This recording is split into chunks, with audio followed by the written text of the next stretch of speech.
Buenas tardes y bienvenidos un lunes más al ciclo de conferencias de ALUEX. Miguel Ángel de la Torre, subdelegado de Defensa, gracias por acompañarnos una tarde más.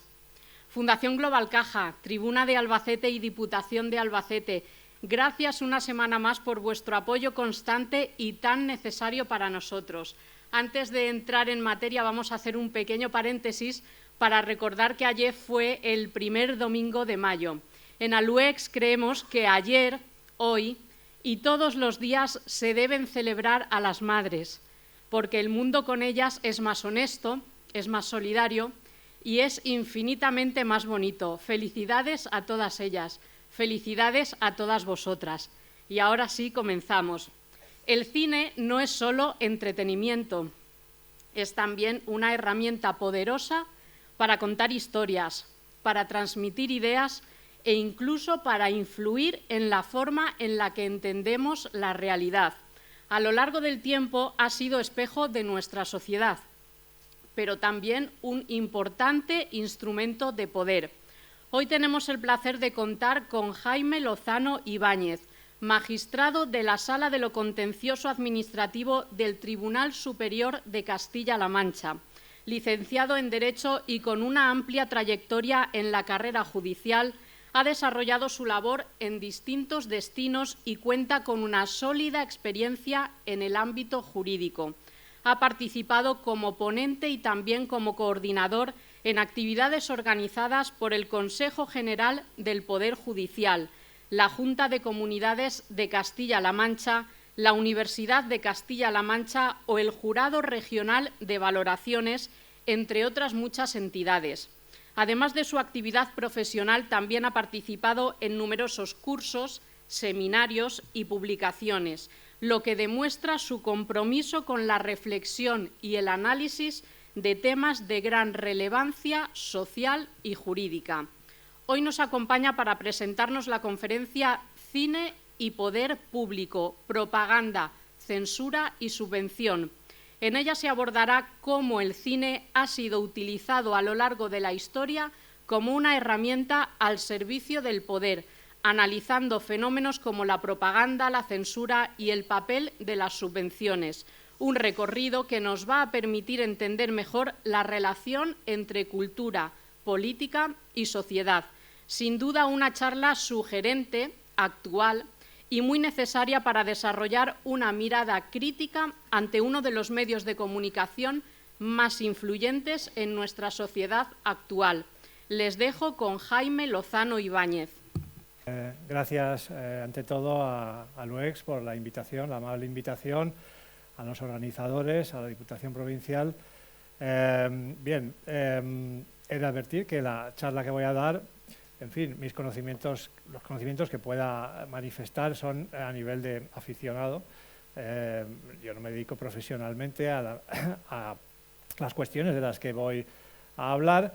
Eso sí, son el resultado pues, de una afición por el cine, por la historia, por la política, que bueno, me han permitido a lo mejor resumir de la manera que vamos a ver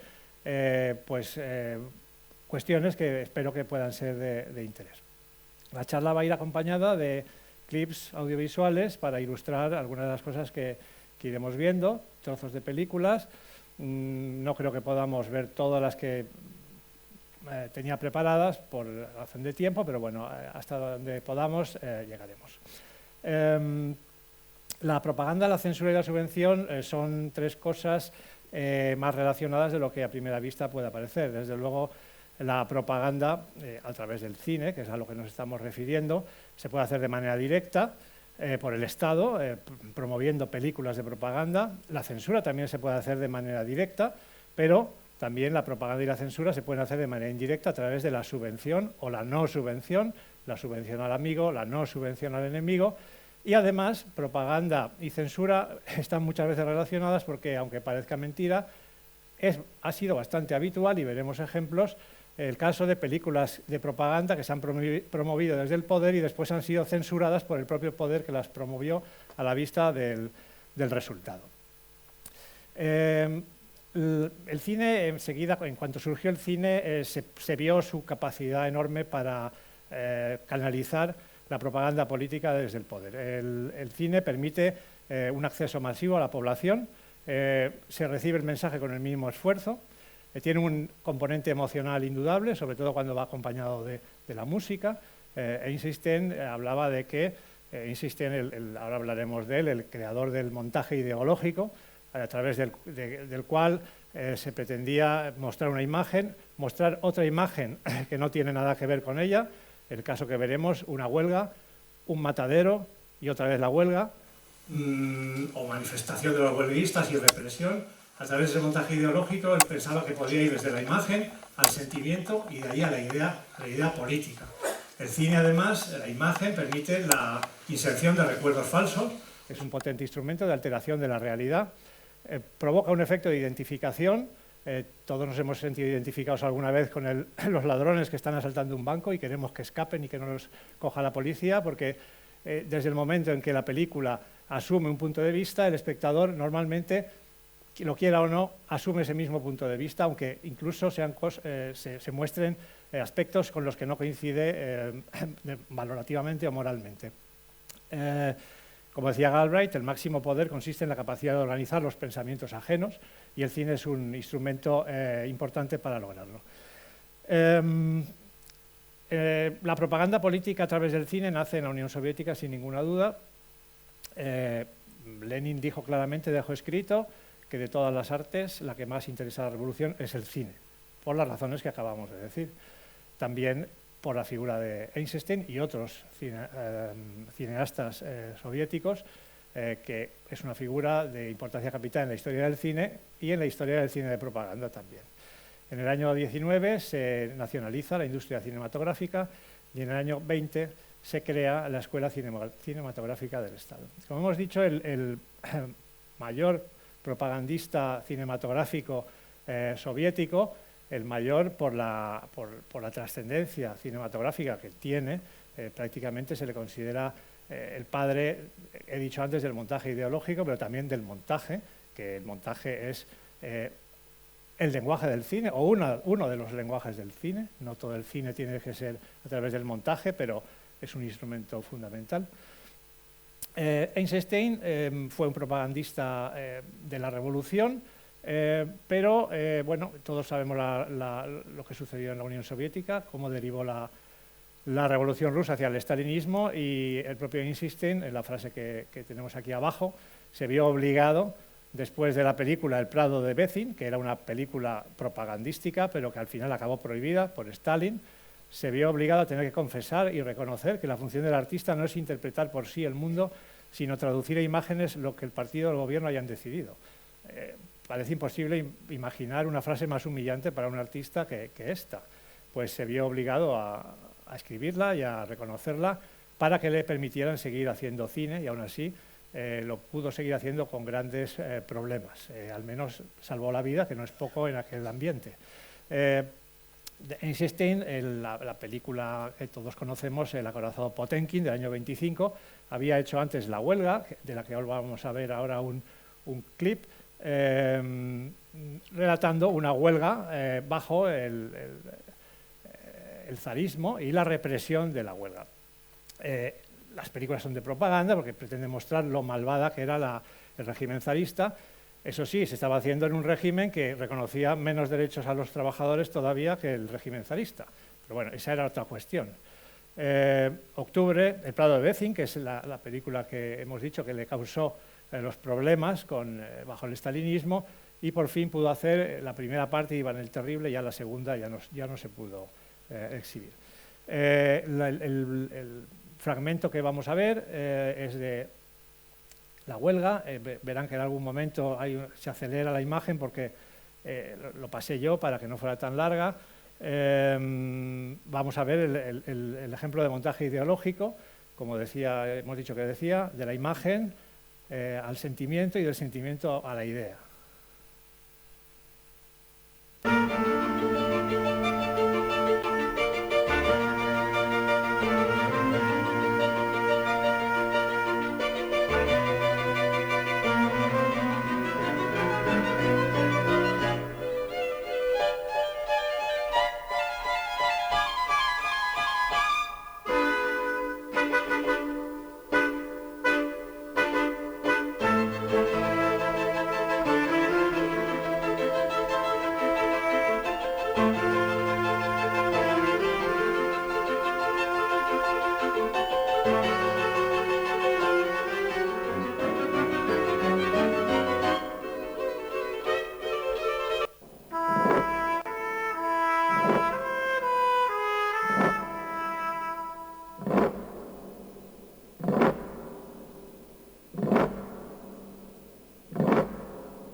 Bien, personalmente el montaje ideológico a mí no me gusta nada y me parece personalmente un fracaso, porque yo cuando veo la vaca solo veo la vaca, no la identifico con lo otro, identifico más la represión cuando veo la represión, ¿no? Pero bueno, ahí está.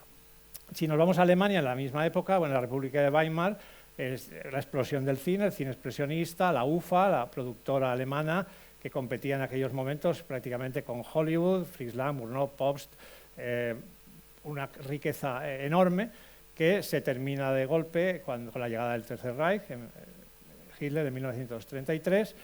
Aquí vamos a ver perfectamente la ligación del cine y la propaganda. ¿A quién se pone al mando encargado de la gestión del cine? A Goebbels, el ministro de propaganda, precisamente. El régimen pasa a controlar la UFA y se empiezan a realizar películas de propaganda. Por ejemplo, el acorazado Sebastopol, que fue una respuesta alemana al acorazado Potemkin, presentando a los revolucionarios como malvados.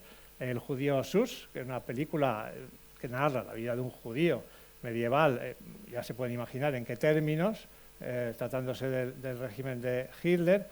Y bueno, llegamos a un punto más problemático, porque el judío Sus claramente es basura. La propaganda puede ser de muchas clases, puede ser basura o puede ser propaganda de enorme calidad. Y llegamos a propaganda de enorme calidad, que es las películas de Leni Riefenstahl, que es esta señora, que hizo varias películas, tiene el documental sobre los Juegos Olímpicos del 38 en Múnich y tiene la película El triunfo de la voluntad sobre el discurso y los actos de celebración del aniversario del partido nazi en Nuremberg en 1934. Entonces, bueno, esta mujer, dentro de que nunca manifestó, murió hace pocos años, un arrepentimiento por haber estado al servicio del nazismo, bueno, ha mantenido una cierta respetabilidad cinematográfica por su enorme calidad. Después siguió haciendo documentales sobre África, sobre distintas cosas. Entonces, pues aquí tenemos un ejemplo de propaganda de gran calidad. Vamos a ver un breve fragmento de El triunfo de la voluntad, cómo es capaz de captar verdaderamente la emoción real y auténtica de quienes recibían a Hitler, cómo muestra a Hitler llegando a Nuremberg en avión, como si fuera el águila romana, como si fuera casi Júpiter bajando a la tierra, proyectando la sombra sobre las gentes que lo reciben cuando llega al suelo.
se ve enseguida la calidad cinematográfica,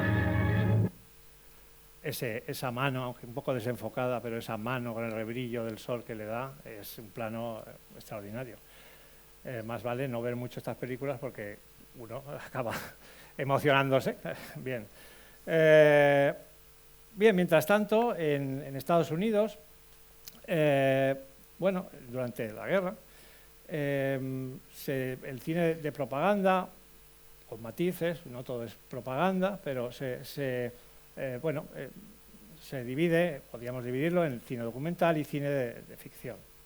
En Estados Unidos se creó la First Motion Picture Unit, los 5 que volvieron, que les llamaban, enrolaron y les dieron graduación militar, nada menos que a Frank Capra, a John Ford, a John Huston, a William Wyler y a George Stevens para que realizaran distintas películas.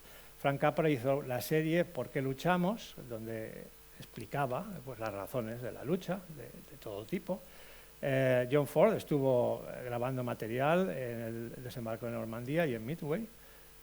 El material de Midway se utilizó después para la película La batalla de Midway, que no es de John Ford, pero utilizaron el material. John Huston tiene la batalla de San Pietro. William Wyler se subió a un B-17, el Memphis Belle, y hizo el reportaje Memphis Belle. Uno de los pilotos de los B-17 era James Stewart. Y George Stevens, el director de Raíces Profundas o Gigante, estuvo también con las tropas americanas recorriendo Europa, avanzando con ellas, y grabó material de enorme interés a lo largo de su recorrido. Vamos a ver ahora dos trozos de grabaciones de George Stevens. La primera sobre Berlín inmediatamente después de la ocupación, de la liberación, o como la queramos llamar, y la segunda del campo de Dachau.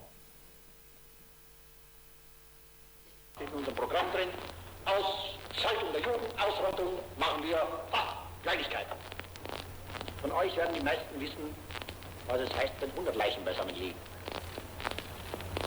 Wenn 500 da liegen oder wenn 1000 da liegen. This is what the liberators found inside the building. From the gas chamber, the bodies were removed to the crematory. Incoming prison trains arrived, carrying more dead than living. Those strong enough to travel were brought to Dachau from outlying points which were threatened by the Allied advance.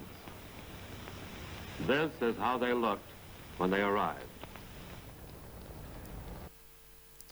Bueno, esto es propaganda. Bueno, esto es documentación de la realidad. Lo que pasa es que se hace como un encargo desde un gobierno, ¿no? Con una finalidad determinada. En ese sentido, hasta cierto punto es propaganda. Lo que pasa es que la propaganda hay de muchos tipos, con muchas finalidades diferentes y de muchas calidades diferentes. Mientras tanto, durante la guerra, bueno, como Estados Unidos estaba en guerra, pero no, la guerra no estaba en Estados Unidos, pues se siguieron haciendo multitud de películas, muchas de ellas con un ánimo propagandístico. Hay algunas que son de una propaganda un poco más obvia o evidente. Náufragos de Hitchcock, hasta cierto punto de propaganda, al mostrarte bueno, una barca donde los ingleses y americanos que hay en ella dan cobijo a un alemán y al final el alemán resulta ser malvado. Entonces es una propaganda muy obvia y muy elemental. Sin embargo, hay películas también de propaganda que por la enorme calidad, no solo por la enorme calidad de la película en sí, que también, sino porque tiene una forma de hacer propaganda que no consiste en demonizar al enemigo, sino en intentar sacar lo mejor que tiene o que cree tener una nación para encontrar razones y justificaciones para la lucha. Es una propaganda de una, digamos, cualidad moral enormemente superior a la que consiste en simplemente mostrar como una bestia al enemigo. Y aquí hay, a mi juicio, 3 películas que destacan en ese sentido: Las Rocas Blancas de Dover, con una propaganda un poco también evidente, elemental, sobre todo en el final de la película, y sobre todo La señora Miniver y Esta tierra es mía, donde con una finalidad, sin duda, propagandística y de dar ánimo sobre todo a la población, bueno, pues como digo, es otra cosa. La señora Miniver se dijo de ella que lo que intentaba era dar razones a las madres para que aceptaran que iban a perder a sus hijos o podían perderlos. Bien, vamos a ver primero un pedacito, el final. Bueno, en fin, quien no lo haya visto va a ver el final de las dos películas, pero ¿qué le vamos a hacer? El final de la señora Miniver primero y después el final de Esta tierra es mía, de Jean Renoir, francés. The homes of many of us have been destroyed, and the lives of young and old have been taken. There's scarcely a household that hasn't been struck to the heart. And why? Surely you must have asked yourselves this question. Why, in all conscience, should these be the ones to suffer? Children, old people, a young girl at the height of her loveliness. Why these? Are these our soldiers? Are these our fighters? Why should they be sacrificed? I shall tell you why. Because this is not only a war of soldiers in uniform. It is a war of the people, of all the people. And it must be fought not only on the battlefield, but in the cities and in the villages, in the factories and on the farms, in the home and in the heart of every man, woman, and child who loves freedom. Well, we have buried our dead, but we shall not forget them. Instead, they will inspire us with an unbreakable determination to free ourselves and those who come after us from the tyranny and terror that threaten to strike us down. This is the people's war. It is our war. We are the fighters. Fight it then. Fight it with all that is in us. And may God defend the right.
Sin la música muchas veces pues no sería igual de eficaz. Lo siguiente lo voy a poner, pero lo voy a pasar porque si no, no tenemos tiempo de ver todos los clips. Es el final de Esta tierra es mía, donde un profesor un tanto ridículo, un poco cobarde, enamorado de la maestra, que ya no lo está de él. Bueno, pues al final un acto heroico y va a ser detenido por los alemanes y en su último día de clase, antes de que lo fusilen, les lee a sus alumnos la Declaración de los Derechos del Hombre. No olvidemos que el director de esta película era francés y no olvidemos que estas películas se hacen en plena guerra.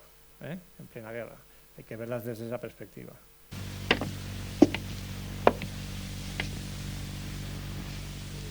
Sentaos.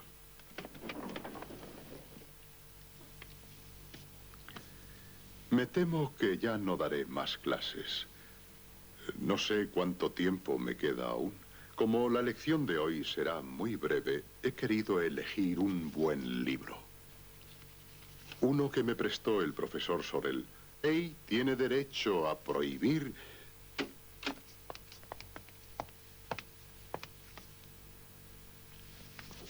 Solo un momento, caballeros.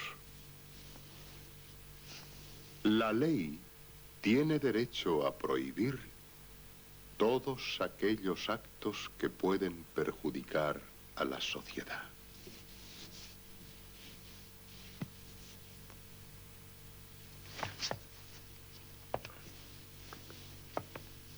Bien, he de irme. No por perjudicar a la sociedad que sois vosotros, sino porque perjudico a la tiranía. ¡Vamos!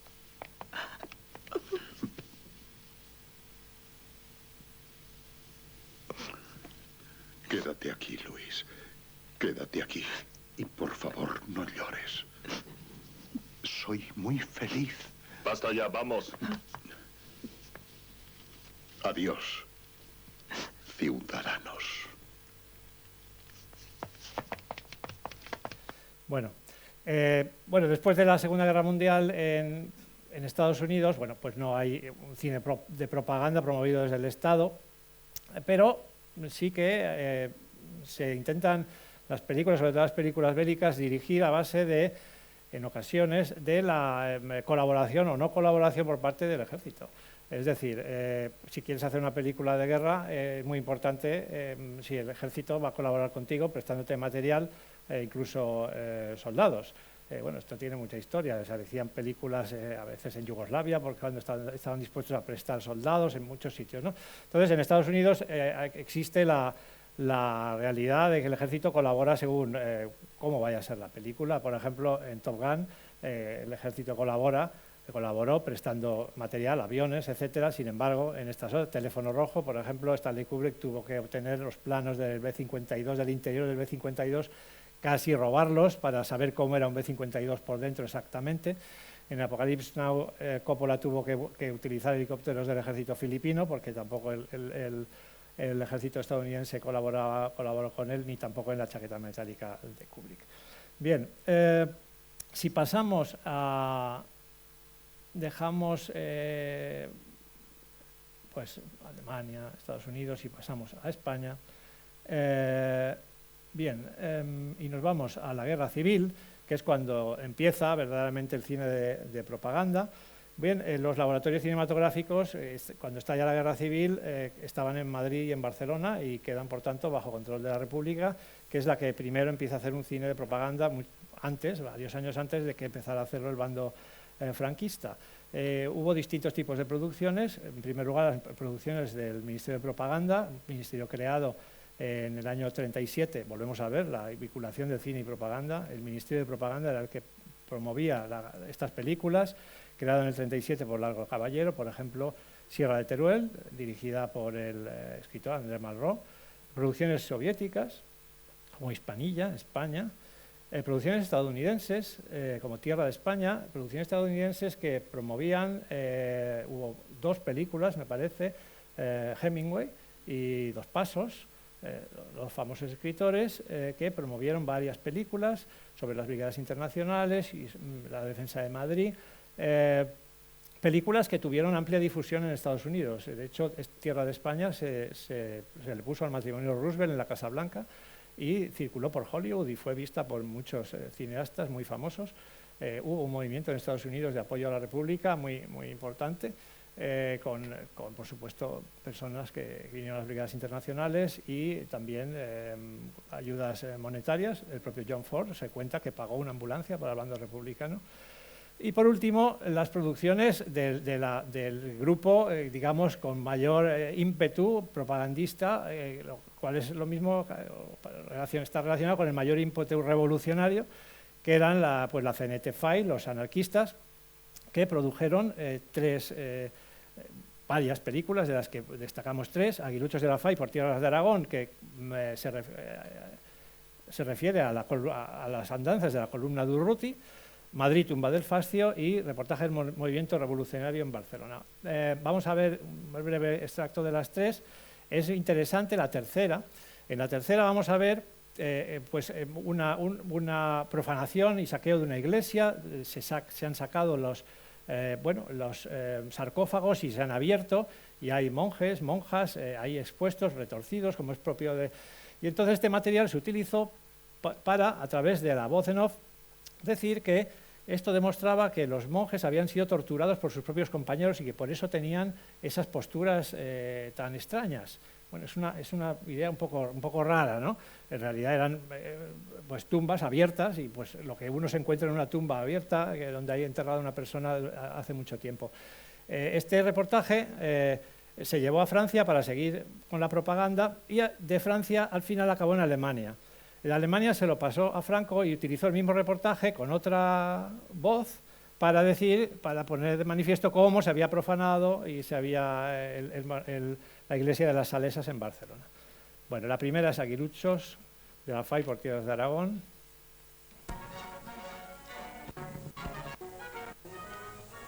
He aquí el pueblo ignorado hasta ayer, cuyo nombre aparece constantemente en todos los periódicos, en todas las conversaciones. Bujaraloz, cuartel general de la columna de los Aguiluchos de la FAI, dirigida por el camarada Durruti. Pueblo mísero sometido al vil cacicato de dos personajes siniestros, a quienes la presencia de nuestros compañeros puso en vergonzosa fuga. He ahí el coche de la plana mayor.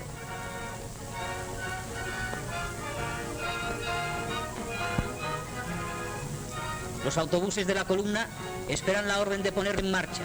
Ellos quisieran caminar en permanente avance, pero las necesidades de la lucha entablada no lo aconsejan así. Es preciso derrotar a los traidores, quienes, sabiendo que en esta guerra se lo juegan todo, empezando por la propia vida. Bajo la protección de los anarquistas de Cataluña, los campesinos de Aragón realizan las labores veraniegas forzosamente abandonadas. La cosecha es algo sagrado para los intereses del pueblo trabajador y de la causa antifascista, dice el bando dado por Durruti. Mujeres, niños y adultos muestran su alegría al encontrarse entre nuestros compañeros.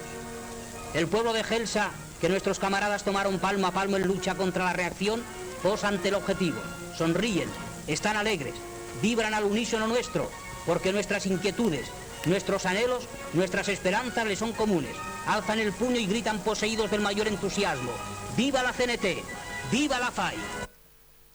En la segunda, Madrid tumba del fascio, pues se refiere a la defensa de Madrid. Vamos a ver los combates por la casa de campo. He aquí el pueblo ignorado hasta...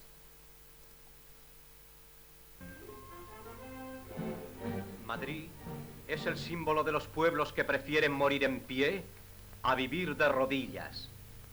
Frente a las industrias pesadas de nazis y camisas negras italianas, se alza la carne mártir del verdadero pueblo español.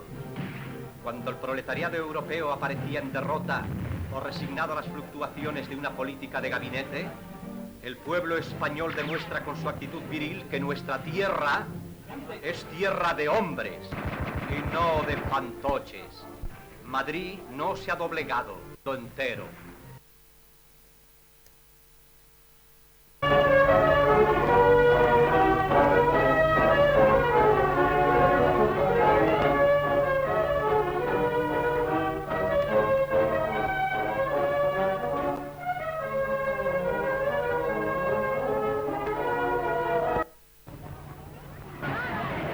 En este convento de las Salesas se hallaron momias de monjas y frailes martirizados por los mismos religiosos. La vista de esas momias retorcidas, violentadas por la tortura, levantó clamores de indignación popular. La Iglesia Católica, en este y otros hechos, ha dejado al desnudo su alma podrida. Ha deshecho en unas horas la mentira fabulosa de 20 siglos. Esos cadáveres petrificados en sus ataúdes constituyen la diatriba más áspera que se ha lanzado jamás contra el catolicismo. Bueno, mientras tanto, en el bando nacional, tardaron un poco más en empezar a ponerse en marcha, y quien se puso fue la Falange también, porque era el grupo con mayor ímpetu revolucionario e ideológico. Y entonces, en el año 38, se crea el Departamento Nacional de Cinematografía, que se encarga a Dionisio Ridruejo, y su producción más famosa es Presente, que narra el traslado de los restos de José Antonio Primo de Rivera desde Alicante hasta el Valle de los Caídos. Además, se reciclaba material republicano, como acabamos de ver, dándole otro tono, lógicamente, otra perspectiva. Y también destaca el llamado cine de cruzada, que era un cine hecho para consumo español, pero que se hacía en Alemania y en Italia. Por ejemplo, Arriba de España en Alemania o Frente de Madrid de Carneville en Italia, que se hacía en los estudios Cinecittà, que habían sido creados precisamente por Mussolini. Vamos a ver un breve fragmento de Presente.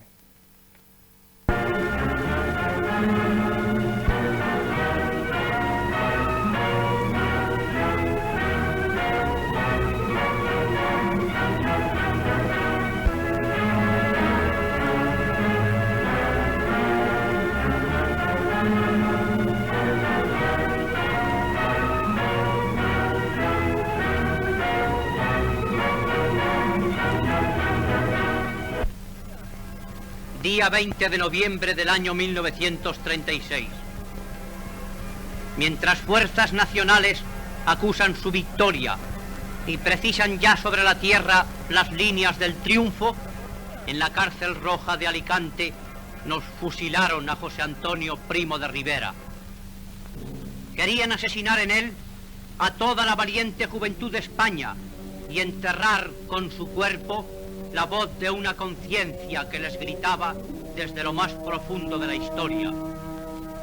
Más de años estuvo bajo la tierra y he aquí el día, la nueva madrugada de noviembre del año de la victoria, en que la Falange, ya España entera, arranca de la tierra de Alicante este cuerpo para llevarle a hombros de sus hombres, como la prenda mejor de sus batallas, hasta la piedra dura del monasterio de San Lorenzo del Escorial. Bien, terminada la guerra, durante los primeros años de posguerra sigue un cine de propaganda dura, por decirlo de alguna manera, que luego veremos que se suaviza. Sin novedad en el Alcázar, la famosa Sin novedad en el Alcázar. Raza, dirigida por José Luis Saez de Heredia, que era primo de Rivera, y guión de Jaime de Andrade, que era Francisco Franco. Rojo y Negro, bueno, es una película promovida desde la Falange, que tiene, vamos a ver un fragmento, tiene elementos cinematográficamente muy valiosos, pero esta película fue prohibida por excesivamente falangista. Ya sabemos que Franco utilizó la Falange a modo de propaganda, pero eliminó cualquier elemento ideológico falangista del movimiento nacional, y entonces esta película se consideró demasiado falangista. Entonces no gustó y aparte tenía algún elemento surrealista y llegó a ser finalmente prohibida. A mí la Legión, que tiene elementos claramente antisemitas, por ejemplo, o Los últimos de Filipinas, de la cual ha habido una versión recientemente. Entonces, bueno, tenemos clips de Sin novedad en el Alcázar, vamos a verlos un poco sin verlos enteros. De Toledo.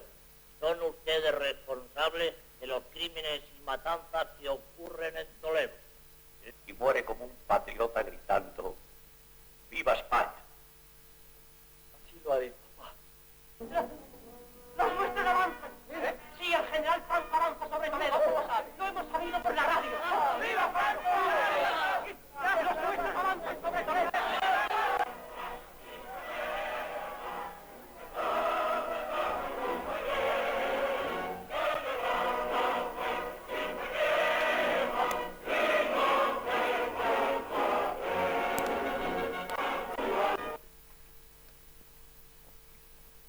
General, sin novedad en el altar.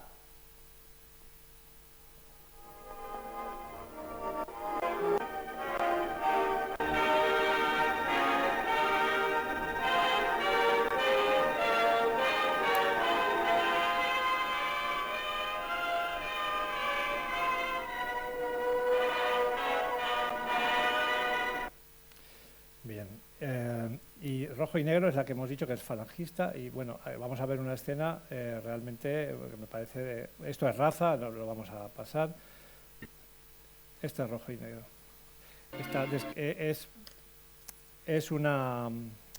Es la Checa de Fomento en Madrid, pues es una descripción con la cámara moviendo en traveling a través de unos cuadros como del 3 de Rue del Percebe, que se ve así, sin pared, pues así es.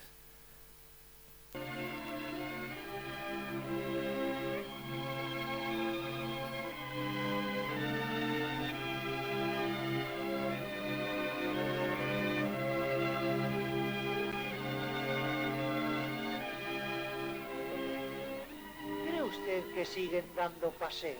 Sí, creo que no. Eso era antes, ¿verdad? Porque yo creo que pertenecer a Acción Popular no es ningún delito, ¿verdad, señores? Yo no he sabido nunca nada, ni nada sabía de la sublevación. Eso cuénteselo usted a los de arriba.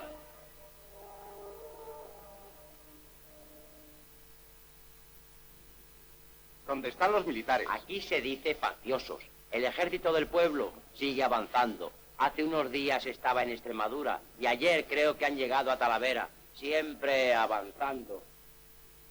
¡Ah! ¡Ah! ¡Ah! ¡Ah! Yo soy el decano. Llevo aquí 8 días. Ni me han llamado, ni me han interrogado, ni sé por qué me han traído. Pues a mí me han traído por hacer señas a los aviones con un pitillo. Aquí se nos conoce por la barba el tiempo que llevamos, pero no hay cuidado. A ninguno le llega al pecho.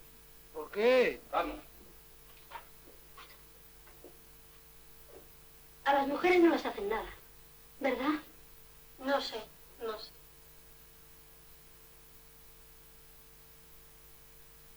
Podéis hacer conmigo lo que queráis. Por cada uno de falange que caiga, se levantarán 100 contra vuestros crímenes. ¡Calla ya! Tú y todos los tuyos desapareceréis del mapa. ¡Y basta! No tengo más que una contestación. ¡Arriba, España! Has votado por las derechas. Yo... Sí, tú, ¿verdad? ¿Verdad? Yo no... Bueno, ya te arreglaremos nosotros, ya. Frente de Extremadura. Las fuerzas del ejército de la República se han replegado a posiciones previstas por el mando. Vayan. Hay que ganar la revolución en el frente y en la retaguardia. Para eso hay que tener mano dura. Conforme. Pero no hay que olvidar que en el extranjero nos miran y andar con cuidado. No hay cuidado que valga. Aquí lo que hace falta es acabar con todos los fascistas. ¿Solo con esos? Con toda la ralea de derechas. Al que apeste a iglesia o burguesía se le da el paseo y nada. Bueno, entonces, como vemos, la propaganda se puede hacer de muchas maneras, como el Sin Novedad en Alcázar, que es una cosa que casi da risa, o así, que tiene evidentemente una imaginación cinematográfica y visual pues notable. Esta película se prohibió por el franquismo, porque era de propaganda, se consideró por las luchas internas dentro del movimiento que era demasiado falangista, como hemos dicho. Tras la derrota del Eje en la Segunda Guerra Mundial, ya España pisa el freno, intenta acercarse a Estados Unidos y sigue habiendo un cine de propaganda, pero mucho más suave. Tenemos El Santuario no se rinde, donde ya aparece la figura de un republicano moderado, hasta cierto punto con cierta dignidad. Balarrasa, donde ya la cosa gira hacia la propaganda religiosa. Se remonta a Raza para quitar elementos explícitamente fascistas y antisemitas. Surge el cine histórico de Cifesa y Juan de Orduña, de Agustina de Aragón, Locura de amor, Alba de América. Está el caso de Surcos, de Nieves Conde, una película extraordinaria, un neorrealismo español, muy recomendable, y es una película que narra cómo una familia deja el pueblo buscando trabajo en Madrid, y es una película encargada desde el régimen para hacer campaña contra la despoblación rural. La famosa España vaciada, bueno, pues ya empezaba en aquella época, y para evitar el éxodo rural se hace esta película donde se quería mostrar lo mal que le iba a una familia que se desarraigaba del campo, y al final vuelve al campo, a las raíces, a los surcos, lo mal que le iba en Madrid. Esta película incluso se declaró de interés nacional, pero después se empezó a ver que habían cumplido demasiado bien su objetivo, que la imagen que daba de España era tan triste, tan negra, tan deplorable, que al final se acabó prohibiendo, en una nueva relación entre la propaganda y la censura. Y ya de manera más amable, por ejemplo, la película Aeropuerto de Luis Lucía, donde se cuentan distintas anécdotas sobre un aeropuerto, y bueno, creo que lo podemos ver bueno, lo vamos a dejar. Hay una escena donde una persona que aparece como republicana vuelve por una escala inesperada en Madrid, a aterrizar en Madrid, y entonces lo llaman de comisaría. Y entonces está muerto de miedo, ¿qué va a pasar? Saben que soy republicano y no, aparece un comisario, la mar de humano, que le dice que él también tuvo un hermano republicano, que ya sabe de qué pie cojea, pero que no pasa nada, y solo le había llamado para que le llevara un sonajero a su sobrinito. Entonces, bueno, va a dar una imagen más amable del régimen y con una idea de fomentar una cierta reconciliación. Bien, esta es Surcos, vamos a pasar. Esta es Aeropuerto. Tal vez podemos ver aquí lo llama el comisario, y este es Manolo Morán. Don Fran, qué casualidad, estaba diciendo que yo durante la guerra he tenido un cura escondido en mi casa. Y le daba de comer lentejas. Don Prudencio Arcos, el capellán de las Clarisas de San Onofre. ¿No conoce usted a don Prudencio? No caigo. Ay, pues un santo, un verdadero santo. Si viera usted con qué devoción rezábamos el rosario todas las tardes. Muy bien, me parece muy bien. Pues verá usted, señor Beltrán. ¿Piensa usted regresar pronto a México? Pues yo, si no dispone usted otra cosa, pensaba salir hoy para Londres y volver dentro de 5 días en la Túa vía Nueva York. Muy bien, me parece muy bien. Aquí veo que vive usted en Cuernavaca. Sí, señor, en Cuernavaca tiene usted su casa. Muchas gracias, es que quería pedirle a usted un favor. Hombre, pida usted por esa boca, señor comisario. ¿Podría usted llevarme este paquetito? Es para un hermano mío que tengo que vive en Cuernavaca. Es un sonajerito. ¿Para su hermano? No, para una niña de mi hermano que nació la semana pasada. Yo pensaba entregárselo al piloto, pero al saber que usted vive en el mismo Cuernavaca... Venga acá ese paquete, que yo le llevo el sonajero a su sobrinita y las campanas de la Catedral de Burgos si es necesario. Pues no faltaba más. Vaya un ratito que me ha hecho usted pasar. Ah, ya comprendo. Un poco de mieditis, ¿no? Mieditis, no. Pánico, señor comisario. Pues no hay razón, amigo. Sabemos perfectamente quién es usted y de qué cojea. Pero que no cojea demasiado. Mi hermano es más cojo que usted, ya ve. Es mi hermano y le mando un sonajerito. Puede usted quedarse o marcharse tranquilo. Muchas gracias, señor comisario. Ahora mismo me pide usted que lleve un biberón a su sobrinita y dejo sin vaca en la provincia de Santander. Palabra. Adiós. Bueno, y ya por último, bueno, en la actualidad hay cine de propaganda. Bueno, pues cine de propaganda como tal, a lo mejor no, pero evidentemente la propaganda está ahí, está en todas partes, está en las televisiones públicas, evidentemente. Ha habido 2 episodios de cine de propaganda, o que se ha dicho que de propaganda, 2 polémicas. Una fue en 2008 con Sangre de Mayo, una película histórica encargada a José Luis García por la Comunidad de Madrid. Se dijo que se estaba haciendo un cine histórico propagandista como el de Cifesa, para unos ciertos valores, etcétera. Bueno, cada cual puede pensar lo que quiera. Hubo líos con la subvención a esa película, etcétera. Y por último, el último caso que yo conozco es Moncloa, 4 estaciones, el documental encargado desde el gobierno, que se publicó en el BOE el encargo para retratar la imagen idílica de lo que sucede en Moncloa. Bueno, pues esto también es propaganda. Y ya no vamos a entrar en la propaganda y en la manipulación de las mentes y de las ideas a través de Internet, de las redes sociales, de la inteligencia artificial, porque eso es un mundo ya mucho más difuso y que además no siempre está promovido desde el Estado. Bien, si pasamos a la cuestión de la censura,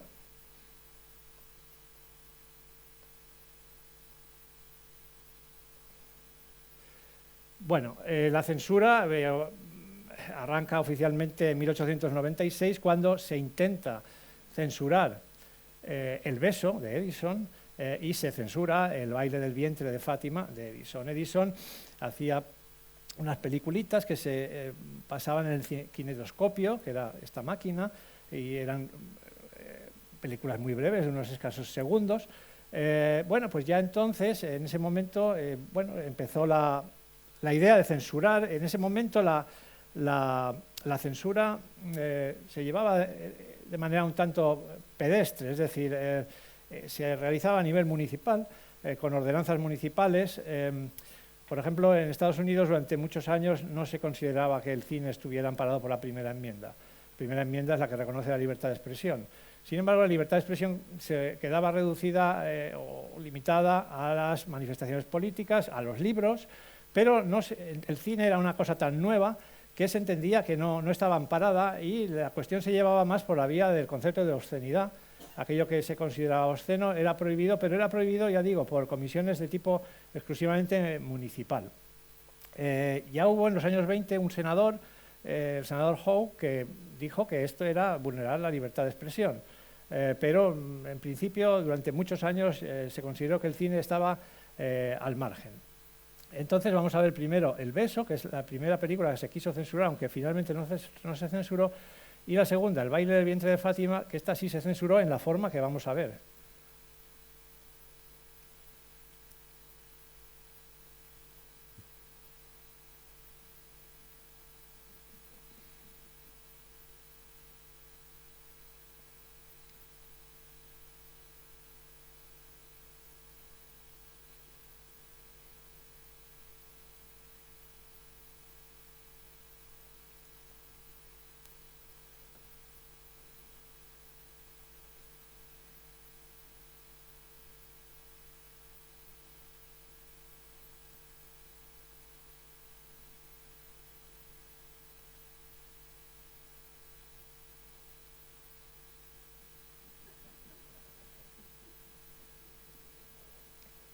Así es como se exhibía en la maquinilla esa, en kinetoscopio.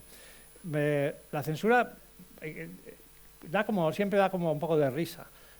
Nos imaginan la censura pues como el Cinema Paradiso, el cura con la campanilla, cortar, tal, o el franquismo, pero la censura es una cosa mucho más extendida y mucho más, ha sido y es más extendida de lo que nos creemos. Es decir, la censura no es solo cosa del franquismo rancio, que también y con gran intensidad, sino que se ha dado con una intensidad u otra y por unos motivos u otros en muchos regímenes y en muchos momentos. Por ejemplo, en el Reino Unido, con la llegada del VHS, del vídeo, en el año 84 se pasó una ley que permitía a la autoridad administrativa incautar cintas por razón de obscenidad.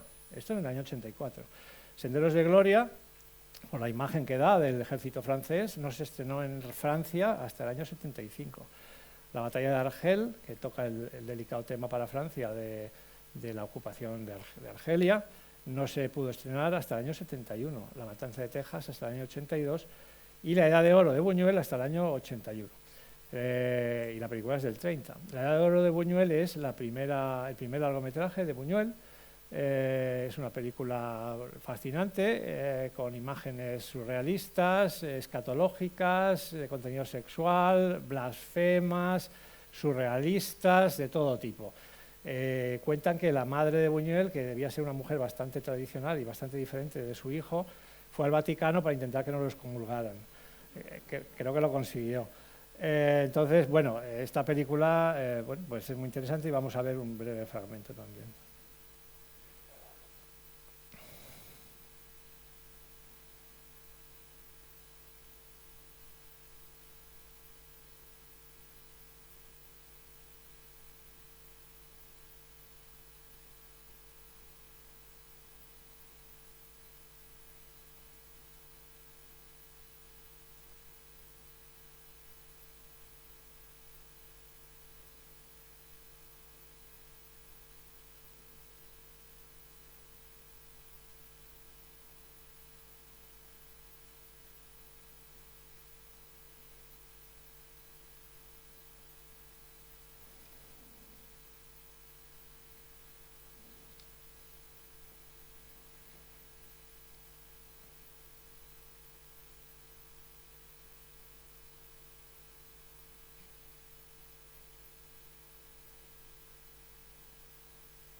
Son todos sueltos, no es que la película sea así, no es tan surrealista, o sea, son momentos.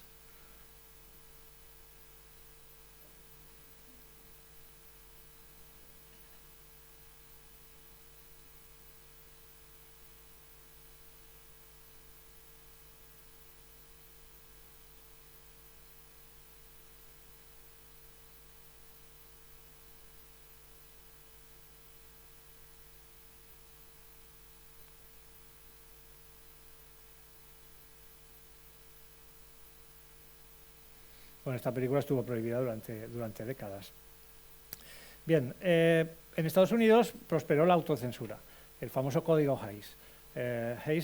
William Hays no era un político, era el presidente de la Motion Picture Association, la Asociación de Productores y Distribuidores estadounidenses, el cine empezó a coger en los años 20 muy mala fama, bueno, a raíz de Hollywood, el Babylon, esto lo ha retratado la película Babylon hace un par de años, el desmadre, el caso de Fatih Arbunkel, una serie de circunstancias que empezaron a dar muy mala imagen al cine y se empezaron a temer la censura oficial. Entonces tomaron la delantera y antes de que les censuraran empezaron a censurarse y se creó este código Hays, que empezó sobre el año 35, era de asunción, digamos, voluntaria, pero voluntaria por la industria en su conjunto, con lo cual era de aplicación uniforme. Este código pues es lo que ha dado color a las películas que hemos visto de críos de los años, a partir del 35, los años 40, incluso los años 50, donde no aparecía por supuesto, un solo desnudo, ni siquiera de un bebé, en absoluto. Las relaciones extramatrimoniales no existían, pero es que incluso los matrimonios dormían en camas separadas, siempre. Se consideraba de mal gusto mostrarlos en una cama común. Siempre el crimen aparecía como algo negativo, si había un robo el ladrón luego perdía el dinero, la autoridad aparecía siempre como algo positivo, la violencia era sin sangre, en fin, las características típicas del cine de estos años que no tienen nada que ver con las que se hacían en los años 30 hasta el 35 y en los años 20, que era un cine mucho más libre y que ahora, bueno, son las que ahora están muy de moda, las llamadas películas precódigo, porque son muy sorprendentes, porque siendo películas antiguas, estamos acostumbrados a las películas antiguas, tenían unos límites, pero siendo películas antiguas no tienen esos límites, no digamos que son como las actuales, pero no tienen los límites de las de los años 40. Esto lo vemos, por ejemplo, en las películas de Tarzán. Las dos primeras imágenes son de Tarzán y su compañera del año 34, vemos cómo va Jane, y la otra es del año 41, el tesoro de Tarzán. Vemos cómo le han completado completamente el vestuario y ya no se le ve lo que se le veía en el año 34. Y este trozo que vamos a ver es de Tarzán y su compañera, donde, Maureen O'Sullivan no es ella, pero aparece el personaje de Jane desnudo. Esto, por supuesto, en las que veíamos de críos, este trozo no aparecía.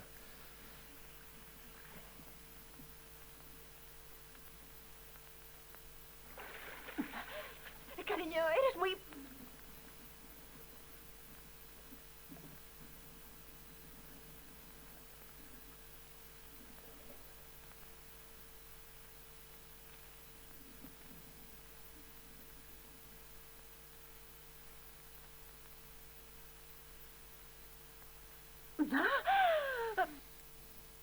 Bien, yéndonos ahora a España, estábamos en Estados Unidos, en los años 30, pues yéndonos a España, en la Segunda República hubo censura, había censura, era una censura administrativa, se llevaba desde la Dirección General de Seguridad, aplicando el Reglamento de Espectáculos Públicos. Por ejemplo, en el año 31 se prohibieron 9 películas, en el año 34 se prohibieron 27 películas y en el año 35 se prohibieron 63 películas. Las razones de la censura pues eran variadas. Por ejemplo, se era muy cuidadoso con mostrar nada que pudiera animar a la revolución. Ya sabemos en qué situación estaba España en aquel momento, una efervescencia político-social tremenda y desde el gobierno se quería calmar la situación. Entonces, por ejemplo, en España se prohibió el acorazado Potemkin durante la República. Por supuesto, después durante Franco, con lo cual el acorazado Potemkin no se pudo ver en España hasta después de Franco. Se prohibió Octubre de Einstein e incluso en Los Miserables se cortaron las escenas de la Revolución de 1848 para la gente no se emocionara. Se protegía la idea de la República, por ejemplo, en una película francesa llamada Carlomagno, se cortó una frase que decía: sois unos gandules, ¿os creéis que vivís en una república? Se cortó esa frase. La imagen de la autoridad y de la policía. En El agente especial de Hitchcock hay una escena donde un policía le quita un puro a un señor y se lo fuma a él. Se corta esa imagen porque da una mala imagen de la autoridad. Por razón de relaciones diplomáticas, si España quería llevarse bien con los países de su entorno y si había una intervención diplomática para que cierta película que daba una mala imagen no quisieran que se mostrara, pues se prohibía. Esto fue paradójico porque la Unión Soviética no tuvo representación diplomática en España hasta el año 36, ya empezada la guerra, durante la República me refiero. Sin embargo, Alemania y Italia sí tenían, con lo cual acabaron mostrándose o prohibiéndose más películas que daban una mala imagen de Alemania o de Italia que películas que daban una mala imagen de la Unión Soviética. Y también había censura por razón de la moral tradicional. Por ejemplo, se prohibieron escenas en Éxtasis, en La mujer del puerto, Virgen y Martín, Adúltera, e incluso había una recomendación de películas como prohibida para señoritas. Y hay esto durante la República, la revista Popular Film, una revista de cine de la época, de marzo del 32, decía: ¿qué significa la indicación cochambrosa prohibida para señoritas? ¿A qué señoritas se refiere? A las ursulinas, pero no habíamos emancipado a la mujer. Y también se intentaron y se consiguió prohibir películas en el extranjero que daban mala imagen a España, sobre todo el caso de Tierra sin pan, que es la película que Buñuel grabó en la visita a raíz de la visita de Alfonso XIII a las Urdes. Bien, esta película daba una imagen muy lamentable de España, de las Urdes, y se estrenó en Francia y la República consiguió que se retirase. Esta película tiene la voz en off de Los recién casados del año deben arrancar cada uno la cabeza de un gallo. En 1923, año en que tomamos estas vistas, eran 6. Se ha tendido una cuerda a través de una calle para colgar el gallo por las patas. Cada jinete, al galope de su cabalgadura, tiene que arrancar la cabeza. Ahora le arrancan el cuello a unos pollos, los recién casados. Luego muestra la muerte de un crío, el entierro, cómo lo llevan, en fin, una imagen pues, He aquí el paso de un... tremenda. Bien, y llegamos a la censura más típica, que es la franquista.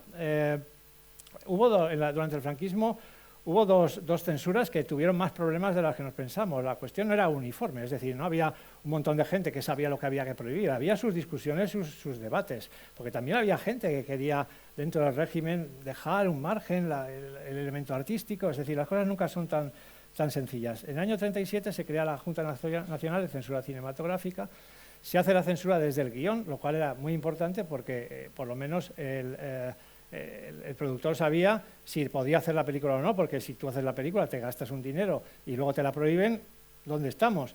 No obstante, entonces esta era una buena medida desde el guión. No obstante, también se dio el caso de que el guión estaba autorizado, pero la forma en que se mostraba luego ese guión no gustaba y se prohibía, con lo cual causaba un grave problema económico al que la hubiera promovido. Los criterios de censura, bueno, hasta el año 63 no había criterios escritos y en el año 63 ya la censura iba un poco de capa caída, realmente. De hecho, por eso en el año 63 empieza a haber criterios escritos, porque se empieza a intentar poner un poquito de orden. Antes era una cosa mucho más arbitraria. Por ejemplo, decía la Junta Nacional de Censura Cinematográfica que lo que había que prohibir era lo que un español ni vicioso ni timorato considere objetivamente escandaloso, lo cual vamos fatal, porque objetivamente no va a ser. Pero bueno, no quiere decir que no pudiera haber temas fuertes de prostitución, adulterio, siempre que fueran tratados con un fin moralizante. Había un criterio político también en la prohibición. Por razón de este criterio político se prohibieron las películas falangistas, José Antonio y Rojo y Negro, que hemos visto antes, y se prohibió Sopa de ganso, de los hermanos Marx, por la imagen que da irrisoria de la política, del ejército, de todo. Lo que demuestra que los de la censura eran unos tristes, porque vamos, prohibir Sopa de ganso, la verdad es que... pero bueno, nos demuestra el carácter realmente corrosivo de los hermanos Marx, que es brutal. Un criterio religioso, por ejemplo, La Fe es una película que mostraba a un sacerdote con dudas, se enamora de una mujer y tiene dudas sobre si seguir el sacerdocio o no. Por supuesto, al final seguía y el fin era moralizante y pro-religioso, pero causó mucha polémica con la Iglesia y la siguiente que se hizo con esta temática, Gloria Mairena, ya se prohibió. Dijeron, bueno, vamos a dejarnos de líos y la prohibimos directamente. Por supuesto, un criterio moral, referido casi siempre a la moral sexual. No es verdad que no podía haber besos en la boca, pero claro, según cómo fueran. Por ejemplo, en las anotaciones sobre la violetera del año 58 consta, rollo 7, cortar plano busto palpitante de Soledad al término de escena de ensayo. Pues eso había que cortarlo. Es verdad que había realmente si las películas eran comedias, era más fácil pasar según qué cosas, porque se entendía que si no se hacía en serio, pues la cosa no era tan seria. Vamos a ver un trozo de La vida en un blog, donde vemos cómo se hace hasta chanza de la propia censura y del papel de la Guardia Civil. Lo vamos a ver.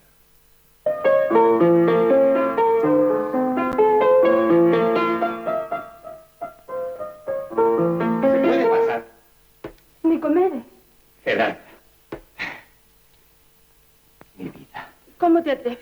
Estoy yo sola en casa y soy la maestra titular. Además, ¿qué pensará la gente que te haya visto entrar? Di. Nada temas, Gerarda.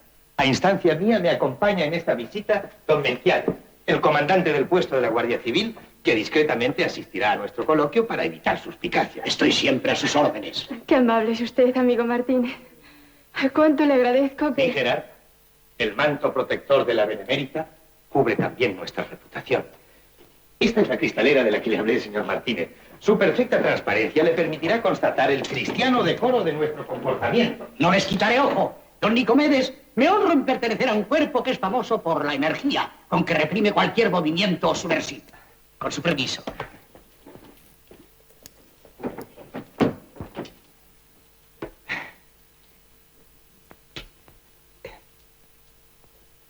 Al fin solos, Gerarda. Sí, Nicomedes. Pero este detalle de traer al brigada no lo hubiera tenido nadie. Has hecho buen viaje. Gerarda, mi desplazamiento a Zamora se ha desarrollado felizmente.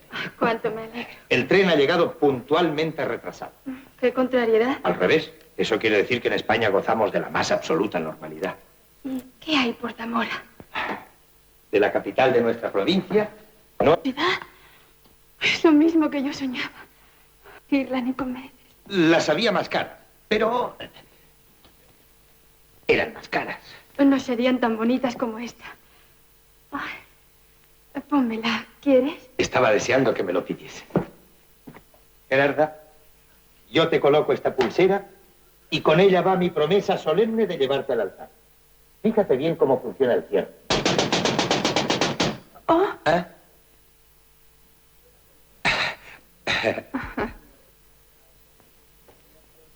Perdona un momento, Gerarda.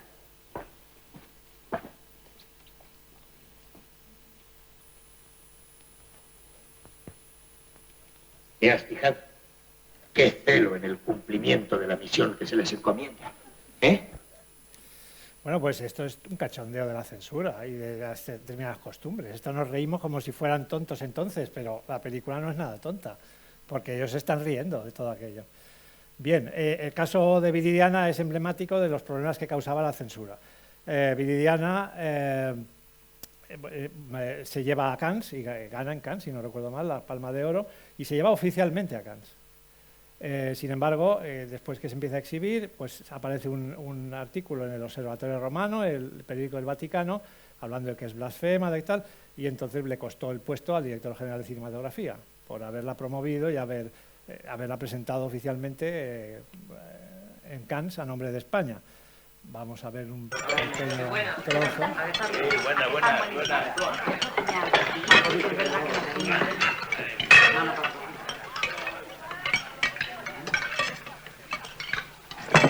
Enelina, ¿qué quieres? ¿Sí? Sí. Enelina nos va a sacar un retrato a todos como recuerdo. ¿Y con qué máquina? Con una que me regalaron mis papás. Con él se ha hecho. ¿Qué es lo que vas a hacer? Yo te he empujado. Si no os estáis quietos, no os retrato. Y cuando yo diga alto, que nadie se mueva. Vamos, a prisa. A prisa. A ver qué sucede. Además, yo ese sombrero no plata. ¿Qué quieres? Vamos, despierte. Tu refugio, recógete esa greña, mujer, que no se te ve la cara. Adivina, adivinanza. ¿Cuál es la de que pone la grampa? ¡La gallina! ¡Vamos, estaros quietos!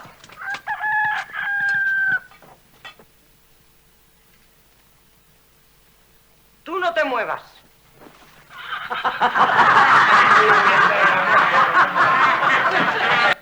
Bueno, pues claro, esta película alguien no calibró bien, ¿no? Está claro, ¿no? Bien, es muy interesante la censura a través del doblaje. El doblaje era fundamental en la industria española, estaba fuertemente subvencionado, era obligatorio y daba para mucho. Por ejemplo, hay películas donde, por ejemplo, Arco del Triunfo, Mogambo, Las lluvias de Ranchipur, una persona casada se la convierte en soltera para evitar un adulterio cuando se lía con una tercera. En Casablanca, el doblaje clásico español decía que Humphrey Bogart había estado peleando contra Hitler en Austria, y en realidad lo que decía es que había estado en las brigadas internacionales en España, de la República. En las nieves del Kilimanjaro, lo que era una declaración de amor se convierte en una oración religiosa. Y para mí el caso más llamativo, bueno, no el más llamativo, pero muy llamativo, es el de Ladrón de bicicletas, porque además este doblaje es el que se sigue poniendo cuando esta película se pasa por televisión doblada. Entonces vamos a ver el final de Ladrón de bicicletas tal como aparece doblada, apareció en su momento y sigue exhibiéndose, y luego la veremos como es en la versión italiana.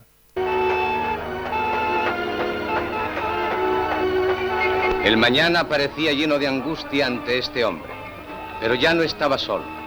La cálida manecita del pequeño Bruno entre las suyas hablábale de fe y de esperanza en un mundo mejor, en un mundo donde los hombres llamados a comprenderse y a amarse lograrían el generoso ideal de una cristiana solidaridad.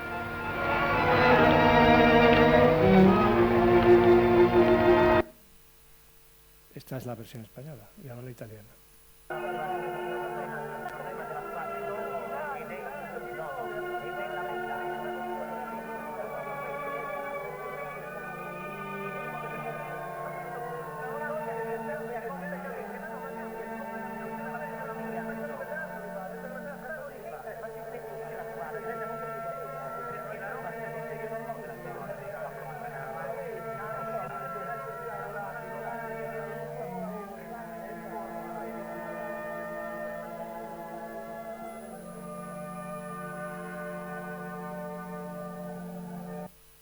Total, sin concesiones, sin cristiana solidaridad y sin nada. Se va, le han robado la bicicleta, está hecho polvo y no tiene futuro. Claro, cambia mucho la película. Bien, durante el franquismo había otra censura que técnicamente no es censura, es la de la Iglesia. Eso no es la censura técnicamente porque eran recomendaciones. Lo que pasa es que, sin tener ninguna validez legal para prohibir, tenía una enorme influencia. Se hacía a través de las revistas de Acción Católica, de la Confederación de Padres de Familia.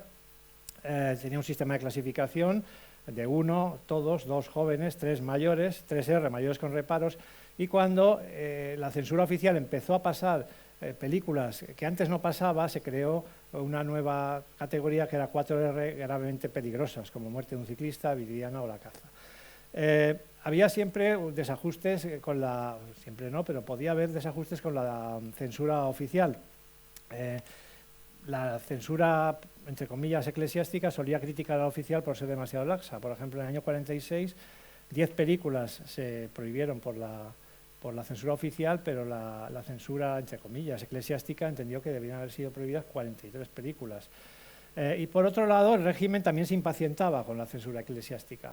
En el diario Pueblo, en 1947, aparece un artículo diciendo, llamando a los grupos católicos asustadizos, tartufos de menor cuantía, mojigatos y más papistas que el Papa.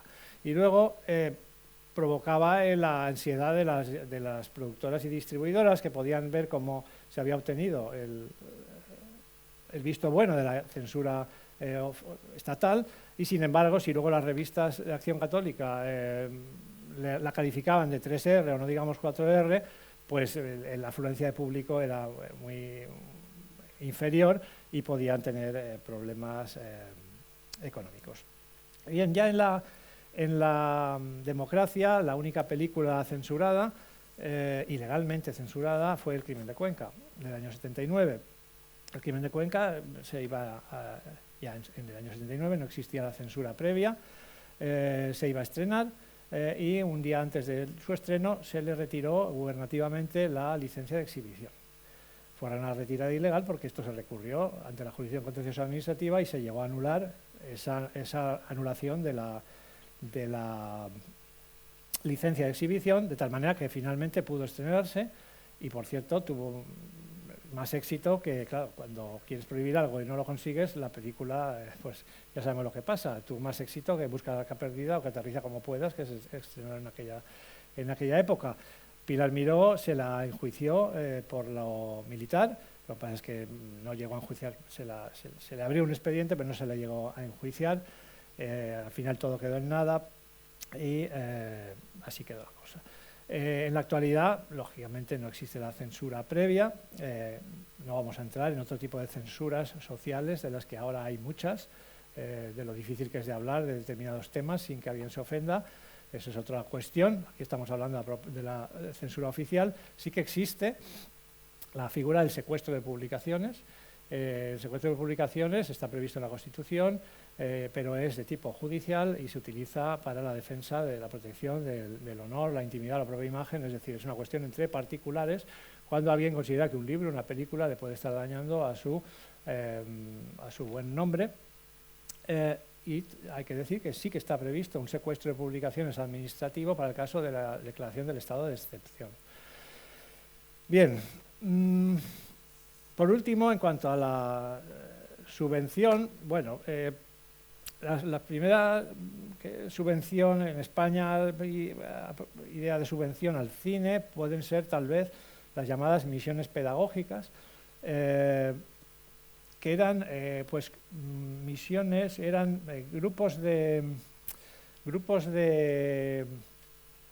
personas, tenía los vídeos, bueno, es igual, tenía un pequeño clip sobre las misiones pedagógicas, pero se me han llevado el pendrive y no sé dónde está.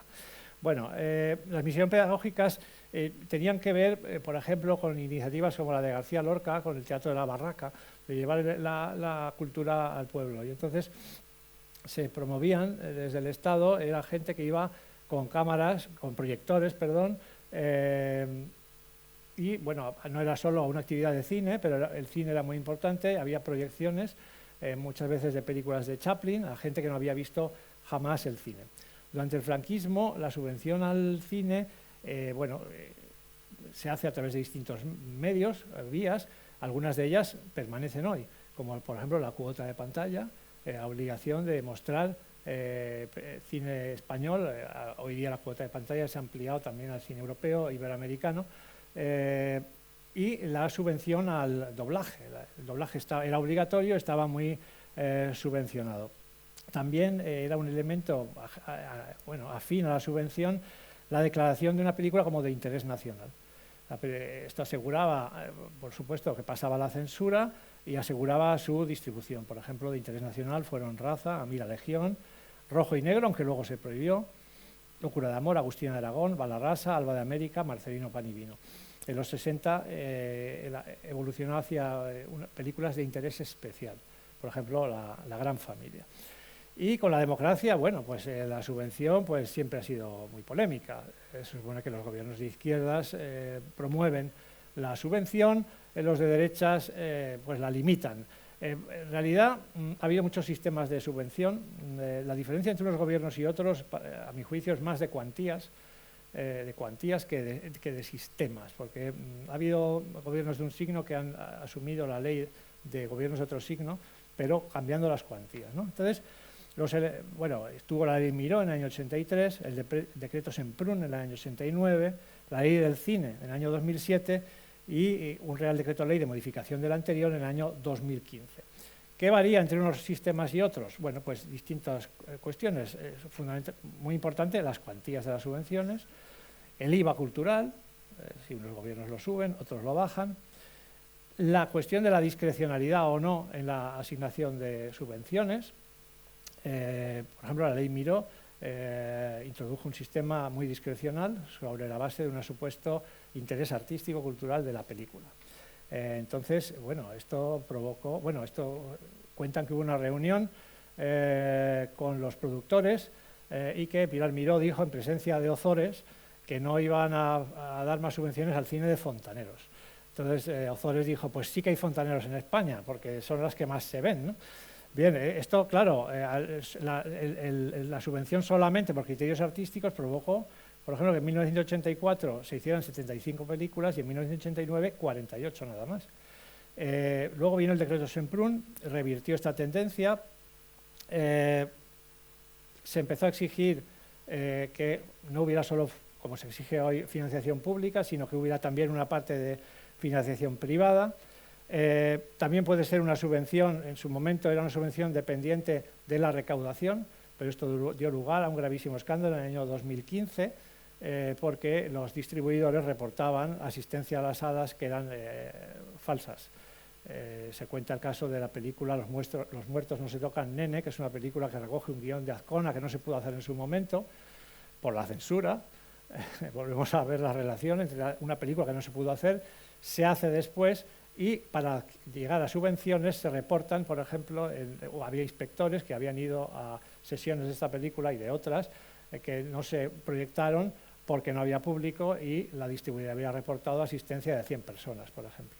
Entonces, se cambió el sistema de la subvención dependiente de la recaudación y, bueno, por si les interesan estos datos, en España, bien, en 2020, el cine español recaudó 43 millones de euros y las ayudas fueron de 85. En el año 2021 recaudó 42, ayudas 86. En 2022 recaudó 82, ayudas 97. En el 23 recaudó 80, ayudas 167. En el 2024 recaudó 85, las ayudas 130. Y en el año 2025 recaudó 80 millones y las ayudas fueron de 120 millones. Es decir, que las ayudas son mayores de lo que se recauda y sin la subvención y sin la participación de las televisiones públicas en la producción de películas sería muy difícil que hubiera una industria del cine en España. Y yo creo que con esto he terminado.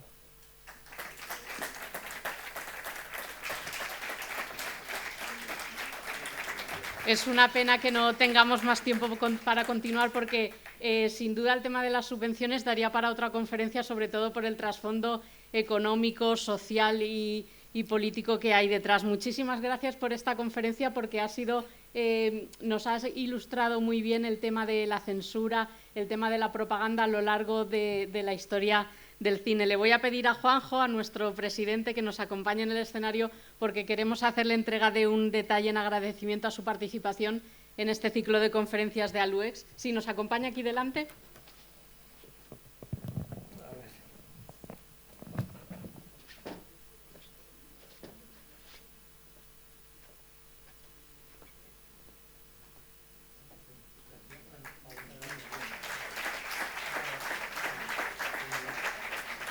Les recuerdo que la próxima semana volvemos y será con la última conferencia de este ciclo. Lo haremos con un nuevo horario a las 6 de la tarde para escuchar al director de la Tribuna de Albacete, a Francisco Javier Martínez García y su conferencia El periodismo en Albacete en el siglo XX. Y a las 7:15 dará comienzo nuestro acto institucional de la clausura de este curso. Les esperamos a todos para poner un broche de oro a este final de curso. Gracias por su compañía y buenas noches.